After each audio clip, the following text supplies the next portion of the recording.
The Centers for Disease Control and Prevention says the opioid epidemic is getting worse. 50,000 people a year now are dying from fatal overdoses. These are really toxic drugs.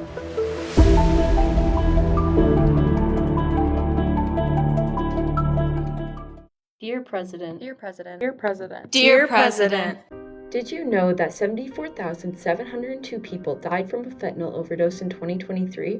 Or that 1 kilogram of fentanyl has the potential to kill 500,000 people?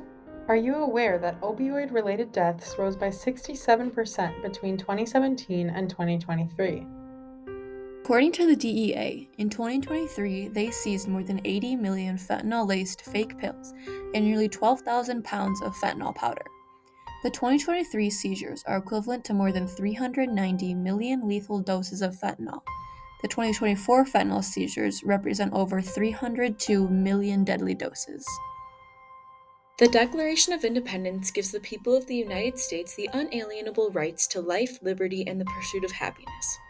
By ignoring the fentanyl crisis our country is facing, these rights are being stripped from us as this drug claims the lives of more citizens. This opioid epidemic is like an elephant that's sitting in front of us. And everyone looks at it and says, I can't eat that elephant. And so they start pointing fingers and saying, you need to do it. No, it's your fault. No, you need to do it. But the way we're going to eat that elephant is both one bite at a time and with everyone cooperating and taking their own individual bite. This is 2 milligrams of fentanyl, which is a lethal dosage to humans. This opioid is commonly produced in China and smuggled across the US-Mexico border daily. There are many short-term symptoms caused by fentanyl use, including euphoria, nausea, vertigo, disorientation, and respiratory distress. In addition to the short-term effects, long-term symptoms have the potential to cause permanent damage, such as cardiac disorders, weakened immune system, brain damage, and mental health disorders like anxiety and depression. Although everyone is at risk to the dangers presented by fentanyl, someone's upbringing can impact how susceptible they are to suffer from addiction. They probably had a rough childhood, right? Addiction is crazy.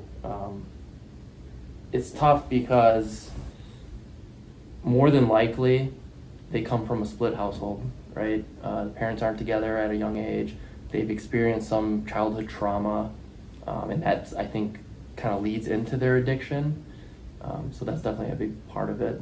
People can unknowingly consume lethal amounts of fentanyl that could kill them in 1 to 3 hours.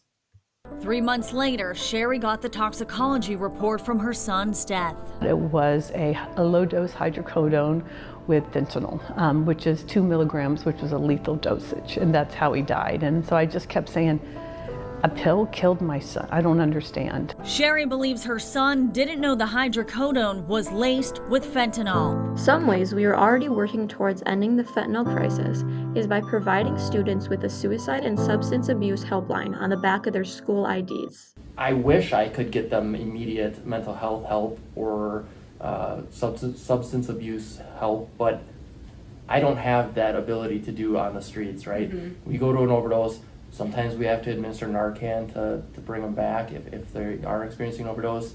It would be beneficial to educate on the signs of overdose and give people the resources to administer Narcan, which reverses the effects of opioids like fentanyl. This could be done in community classes, school health and development programs, or paired with first aid training. Something the government can directly do is stress the importance of anti-drug programs onto state legislatures. The Drug Abuse Resistance Education Program, also known as DARE, should be made accessible and mandatory for all middle school and high school students. Education, especially in adolescence, is one of the most powerful tools for preventing this crisis from growing and hurting younger generations. You go to medical school to know that that is not okay. We've got 110 people in America that die every day from this. You know, when we had that guy that, remember, he put the bomb in his boot or his shoe and he got on a plane, didn't go off. So we were all horrified and we started taking our shoes off when we go to the airport, right? So millions and millions of people, we take our shoes off because of this one guy that got on a plane and tried to ignite a bomb. If this was a terrorist threat, imagine what we'd be doing. What the government can do, again, you gotta start at home. And mental health is a crazy topic. Right now it's very prevalent, and I think we have to start there somehow. Fentanyl continues to claim the lives of more Americans with every passing second. What do you plan to do about it? Sincerely, young people who want to see change.